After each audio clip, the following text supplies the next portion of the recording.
देखो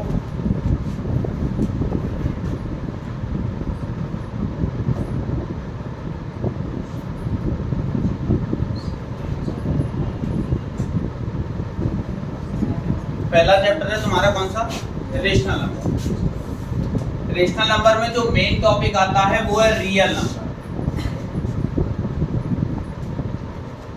ठीक है। रियल नंबर में अगर हम कोई नॉर्मल सी बात करते हैं, रियल नंबर क्या, ठीक। इसी में एक बड़ा टॉपिक था रेशनल नंबर, रेशनल नंबर का एक छोटा सा टॉपिक आया क्या, रियल नंबर। रियल नंबर तो हम कहेंगे रियल नंबर हमारे 3 टाइप होते हैं। कितने टाइप होते हैं, 3 टाइप। 3 टाइप कौन कौन से होते हैं वो याद रखेंगे। पहले को बोलते हैं रेशनल नंबर, रेशनल नंबर, ठीक। या रेशनल नंबर को अगर हम लोग हटा दें, केवल नंबर सिस्टम, किसी किसी बुक में ऐसा भी लिखा हुआ है नंबर सिस्टम, ठीक। यानी कि चैप्टर का नाम क्या है, नंबर सिस्टम। उसके अकॉर्डिंग देखा जाए तो रियल नंबर हमारे कितने टाइप होते हैं, 3 टाइप। एक को बोलेंगे रेशनल, एक को बोलते हैं इरेशनल,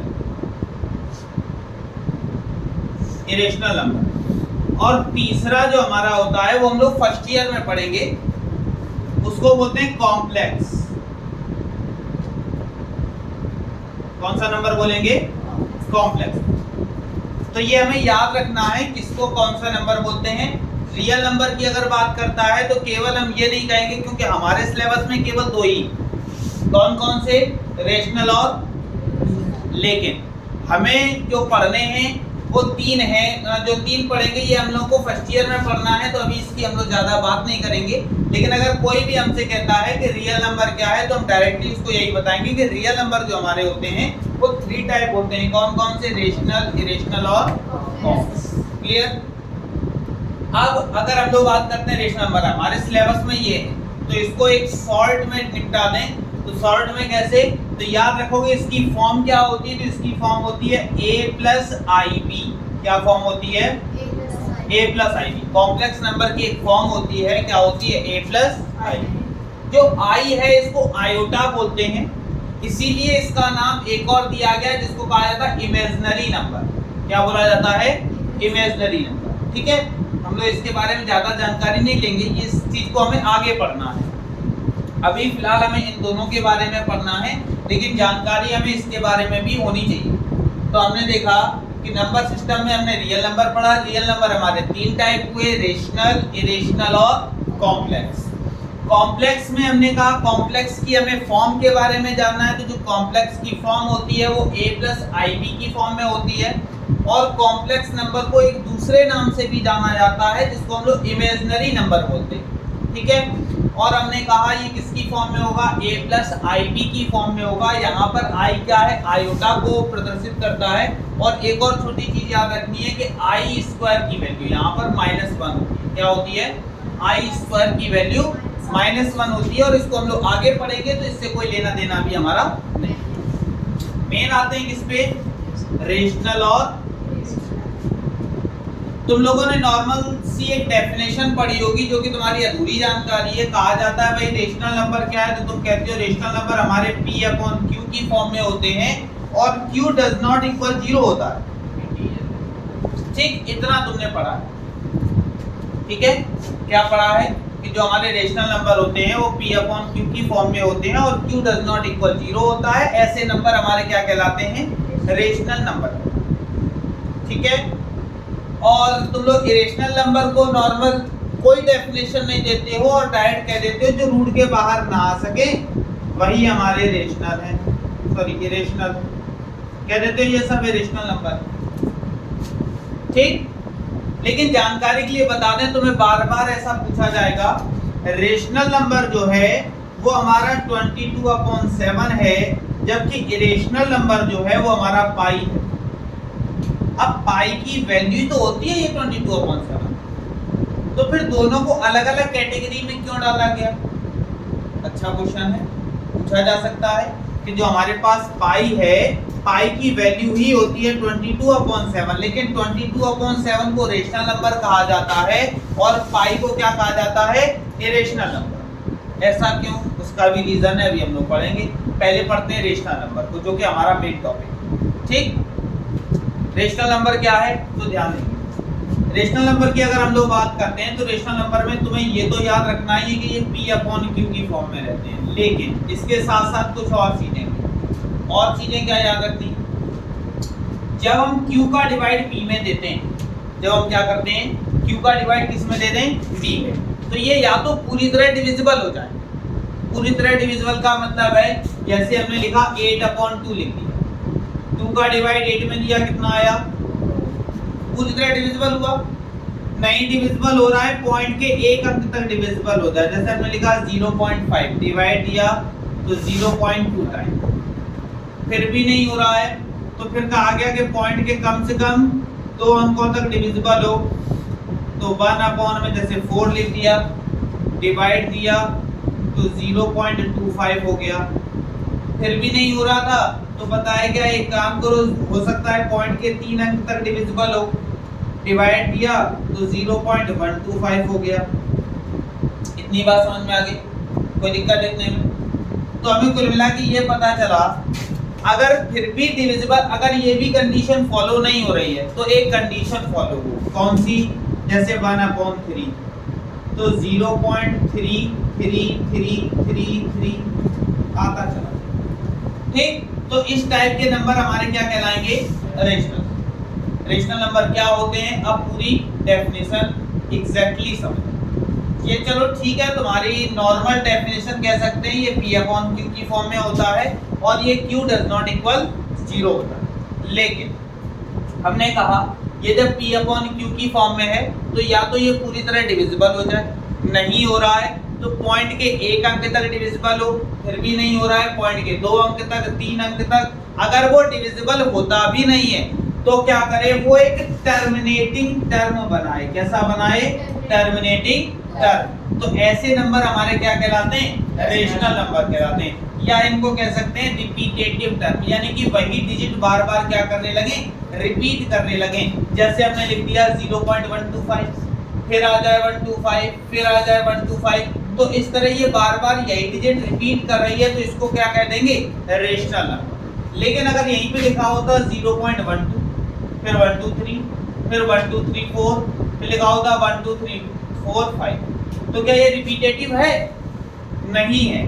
क्यों, 1 2 1 2 3, फिर 1 2 3 4, ये डिजिट चेंज हो रही है, ये वाली देखो, फिर ये वाली देखो, फिर ये वाली देखो, तो ये डिजिट चेंज हो रही है। अगर सेम डिजिट रिपीट करती है तो वो रेशनल होगा, सेम डिजिट रिपीट नहीं कर रही है तो वो क्या, किस में आ जाएगा, इरेशनल। बात समझ में आ गई। इन सब की वैल्यू ऐसी होती हैं जो रिपीटेटिव नहीं होती। अब जैसे हमने कहा 22/7 को रेशनल की सीरीज में रखा गया, ऐसा क्यों, तो उस चीज का भी हम लोग ध्यान देंगे।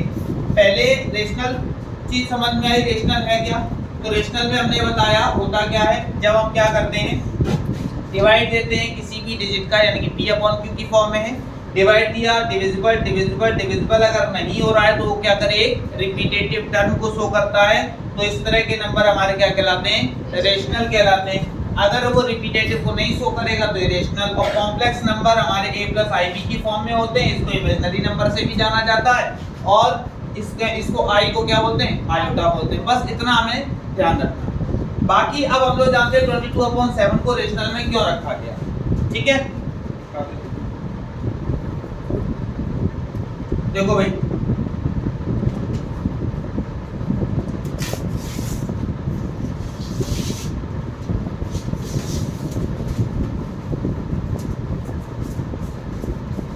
पहले हम लोग रेशनल को पूरी तरह से पढ़ लेते हैं, तब रेशनल में चलेंगे।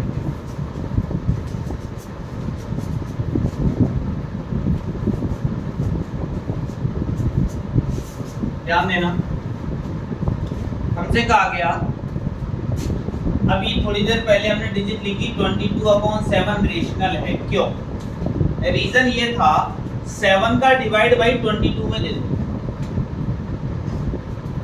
ठीक है, 22 में दिया, डिवाइड देना नॉर्मली सबको आता है, डिवाइडेड 7 3 जा 20, कितना बचा, पॉइंट लगाया।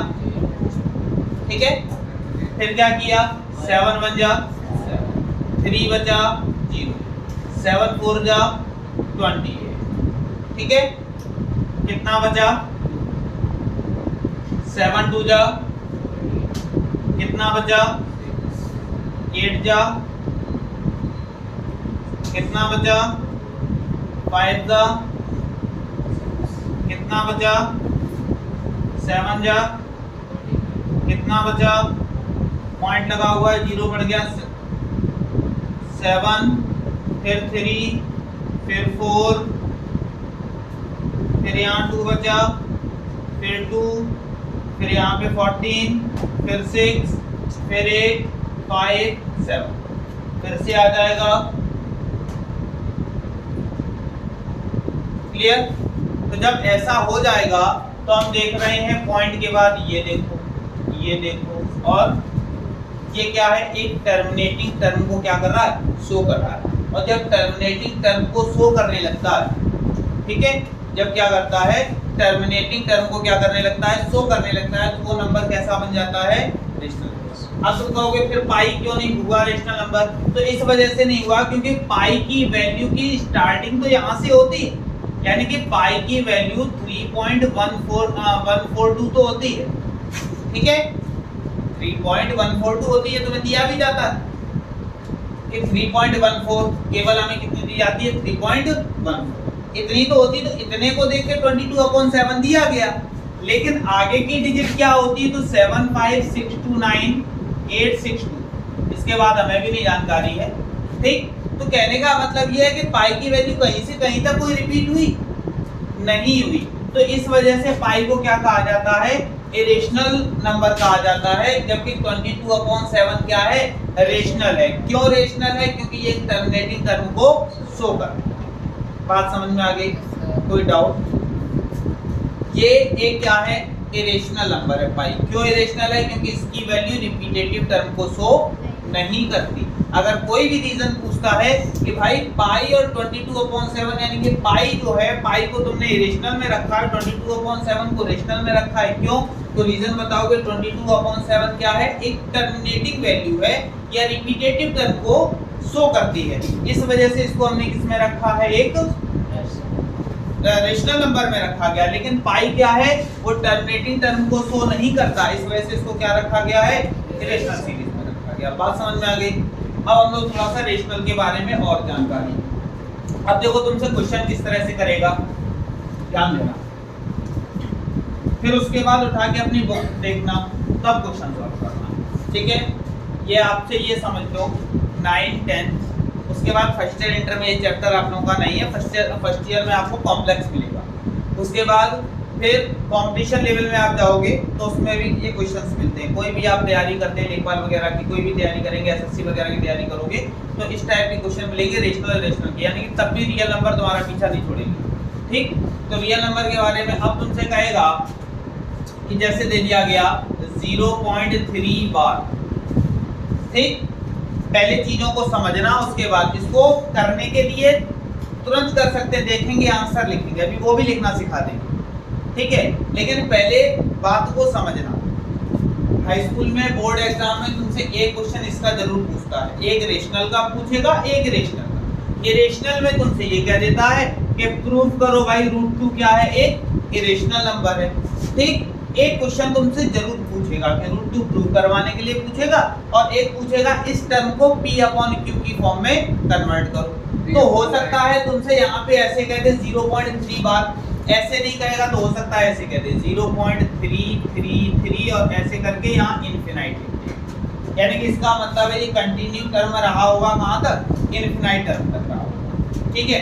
तो हमने क्या किया भाई 0.3333 कहाँ तक दे दिया गया, इनफिनाइट तक दे दिया गया। अब बात समझना, अगर ऐसा दिया है तो इसको हम लोग लिखेंगे 0.3, जो चीज रिपीट होती है उसके ऊपर हम लोग क्या लगा देते हैं, बार लगा देते हैं। अगर लगा हुआ है क्वेश्चन में, बहुत अच्छी बात, तुमसे कहेगा इसको किस में कन्वर्ट करना है, P/Q की फॉर्म में कन्वर्ट करना है। डेसिमल दिया गया है, इसको P/Q की फॉर्म में कन्वर्ट करना है। और नॉर्मली तुमसे इस तरह भी क्वेश्चन दे सकता है, इस तरह भी दे सकता है।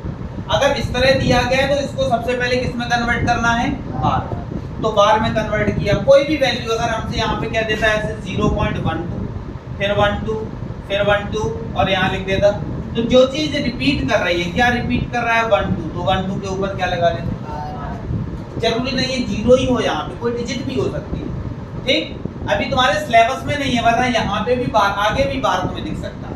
ठीक है, तो वो हमारे सिलेबस में नहीं है तो हम जानकारी नहीं, केवल जितना है उतना हम लोग पढ़ते हैं। तो हमने सबसे पहले देखा इस तरह लिखा हुआ था बार, इसको क्या करना है P अपॉन Q की फॉर्म में कन्वर्ट करना है। करते क्या, लेट कर, इसको कह देते हैं ये x है, क्या है x। लेट करने के बाद तो हम यहाँ पे लिखा x इज इक्वल टू 0.3 बार का मतलब कम से कम 3 बार है। ठीक है, और उसको क्या कह दो, इक्वेशन नंबर।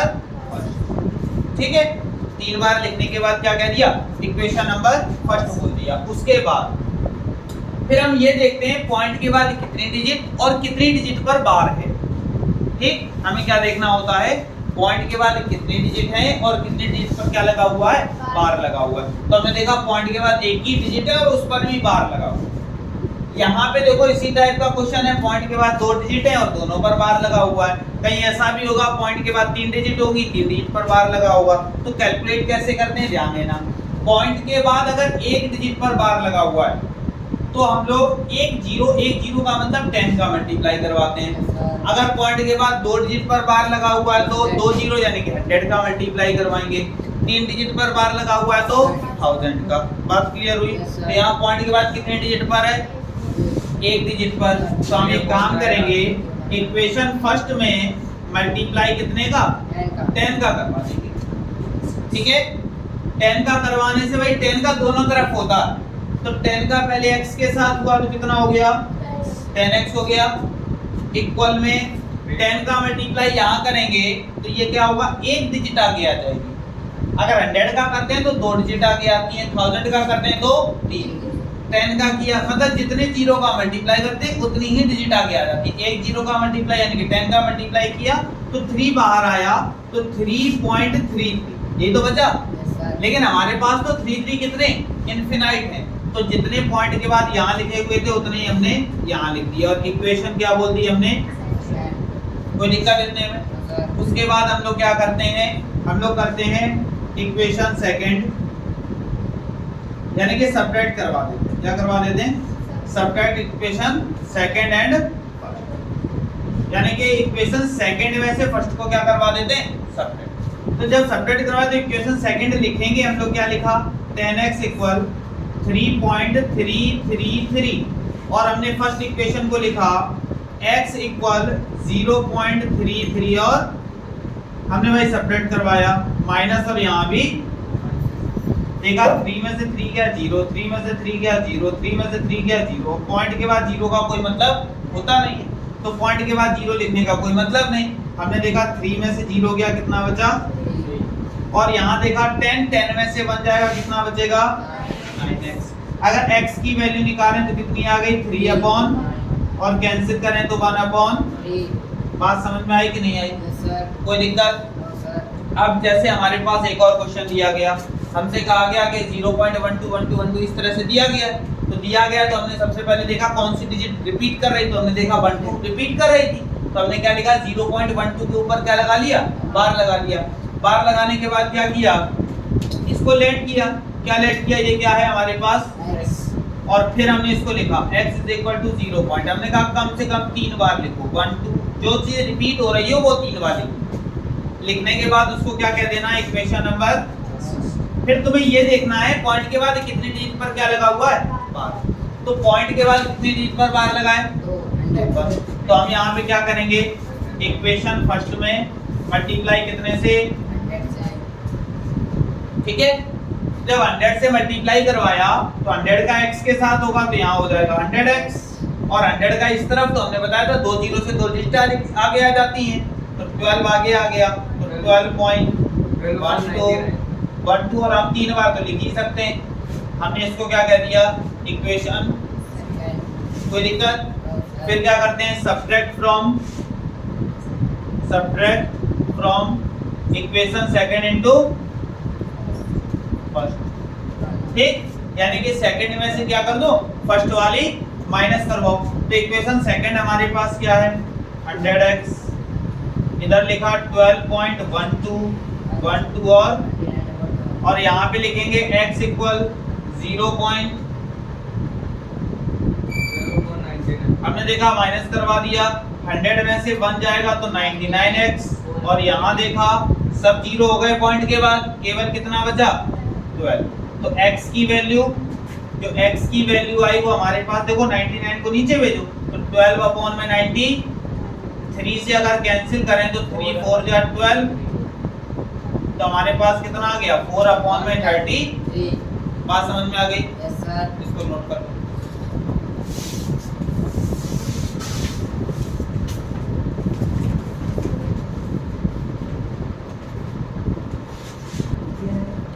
देखो भाई, इसके बाद थोड़े से क्वेश्चन में हम लोग चेंजमेंट करते हैं.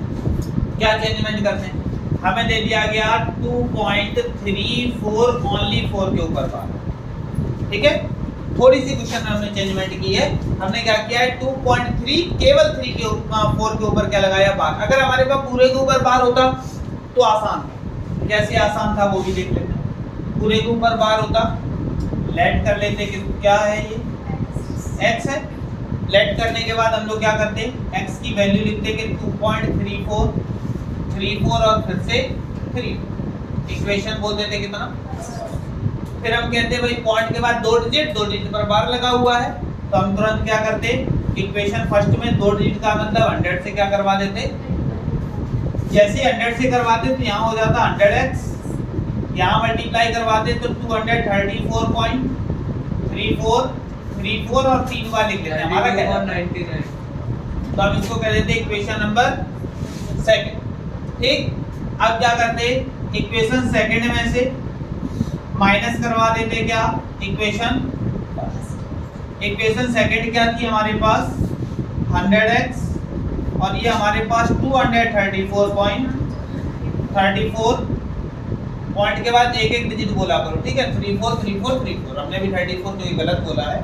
पॉइंट के बाद सबको अलग अलग काउंट किया. उसके बाद ये क्या थी first equation x equal to 2.34 और क्या किया भाई माइनस 100 में से एक जाएगा 99. यहाँ देखा 34 सब कैंसिल, पॉइंट के बाद सब जीरो, कोई मतलब. आगे देखा 234 में से 2 माइनस किया तो 232 बचा. तो x की वैल्यू 232/90, यही हमारा क्या हो गया. लेकिन अगर कहीं थोड़ी सी चेंजमेंट होती, यानी कि हमारे पास इस तरह का क्वेश्चन दिया जाता 2.3 और 4 केवल 4 के ऊपर, तब क्या करते. अच्छी कंडीशन है. अच्छी कंडीशन क्या है, तो हम लोग क्या करते हैं सबसे पहले इसको क्वेश्चन बनाते हैं. अभी हमारे पास ये क्वेश्चन नहीं है, इसको क्या करते क्वेश्चन बना लेते. कैसे बनाते उसको भी जान लेंगे. हम लोग क्या करते हैं इस 3 को बाहर लेकर आते, क्योंकि अभी तक जितने भी क्वेश्चन हम कर रहे हैं सब में पॉइंट के बाद तुरंत क्या दिख रहा है बार दिख रहा है. लेकिन इसमें पॉइंट के बाद डिजिट दिख रही है, डिजिट के बाद किसी डिजिट पर क्या दिख रहा है बार दिख रहा है. तो हमें क्या चाहिए, हमें चाहिए पॉइंट के तुरंत बाद डिजिट भी हो और डिजिट के ऊपर बार भी होना चाहिए. यानी कि ये अगर 3 ना होता, बहुत आसान है, यानी कि इस 3 को ही गायब करना है. जो ये 3 है इस 3 को गायब करना है. तो कैसे गायब किया जाए, काम वही है हमारा. x लेट किया हमने, एक डिजिट को इधर ले आओ, तो एक डिजिट को इधर लाने के लिए मल्टीप्लाई कितने का 10 का. तो हमने कहा ये इक्वेशन फर्स्ट हो गई. तो हमने एक काम किया इक्वेशन फर्स्ट में मल्टीप्लाई करवा दिया कितने का, तो 10 का इधर भी होगा तो लिखा हमने 10x. 10 का इधर हुआ तो 23.4 बार, और इसको हमने कह दिया इक्वेशन. अब क्वेश्चन हमें लगने लगा. क्या लगने लगा, पॉइंट के बाद डिजिट है, डिजिट के ऊपर बार है. यहाँ 10x लिखा है, इसको मत सोचो, लेकिन ये सोचो ये एक वैल्यू आ गई. जैसे हम लोग क्वेश्चन कर रहे थे कि x की वैल्यू कितनी है 23.4. अब हमारा जो पहले वाला था सिस्टम उसको छोड़ दो, बिल्कुल सोचो कुछ था ही नहीं. ठीक है, इतनी बात समझ में आ गई. अब क्या करेंगे, तो हमने यहाँ पे लिखा भाई 10x जैसे लिखा था लिखा रहने दिया.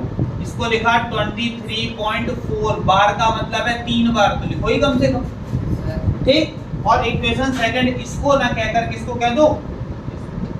क्लियर, इतनी बात समझ में आई.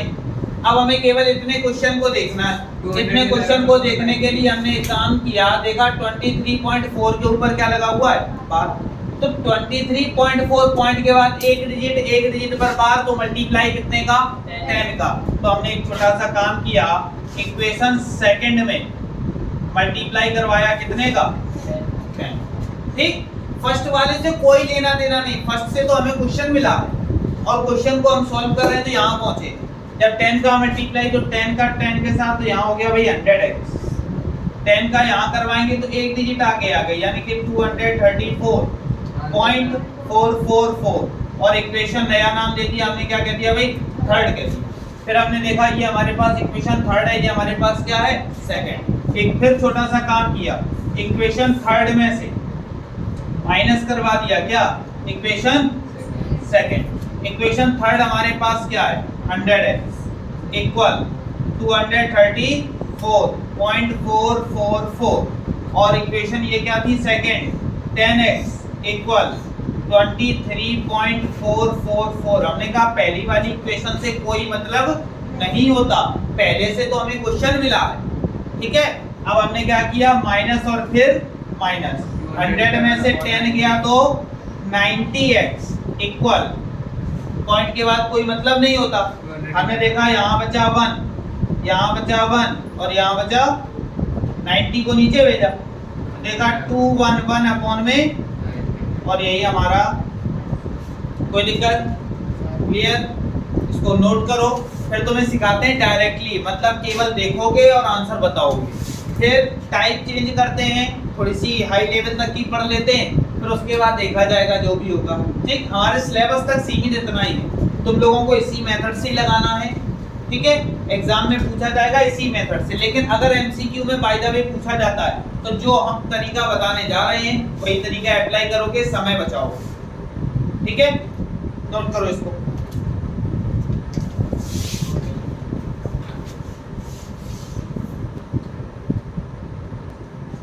देखो जैसे हमसे कहा गया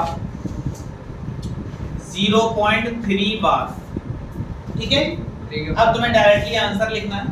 क्या करोगे, जितना जिस डिजिट का पूरी डिजिट को लिखोगे, तो हमारे पास 03 लिखा था, तो 03 का कोई मतलब नहीं, पॉइंट से मतलब नहीं होता है।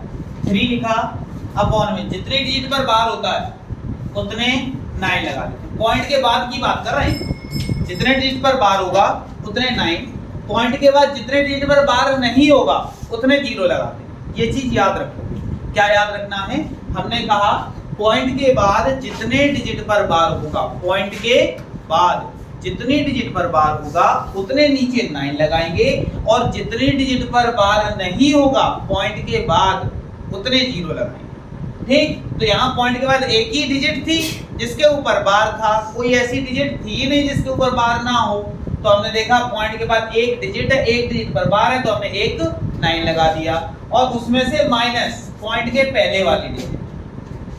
ठीक है, जिस पर बार नहीं होता है वो क्या करवा देते हैं, माइनस करवा देते हैं, तो 0 माइनस करवा दिया, तो कितना बचा 3 अपॉन कह देंगे 1 बाई। ऐसे दिया होता 0.12 बार तो क्या करते 12 लिखते और अपॉन में क्या लिख देते 99, 0 माइनस करवाएंगे, कोई मतलब नहीं है।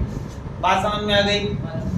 ऐसे लिखा होता 0.123 बार तो क्या लिखते 123 लिख देते अपॉन में 99, लेकिन अगर यहीं पे लिखा होता 1.23 बार, ठीक है, तब क्या करते हम लोग, जैसे डिजिट लिखी है वैसे डिजिट लिखते, और लिखने के बाद जितनी डिजिट पर बार लगा होता 99। अब ये मत सोचना इस पर बार नहीं है तो 0 लगा दें। 0 हमने बताया पॉइंट के बाद अगर किसी डिजिट पर बार नहीं है तब 0 आता है। तो हमने देखा 23 99 लिखा और उसमें से 1 क्या कर दिया माइनस, तो हमारे पास 122 और अपॉन में कितना 99।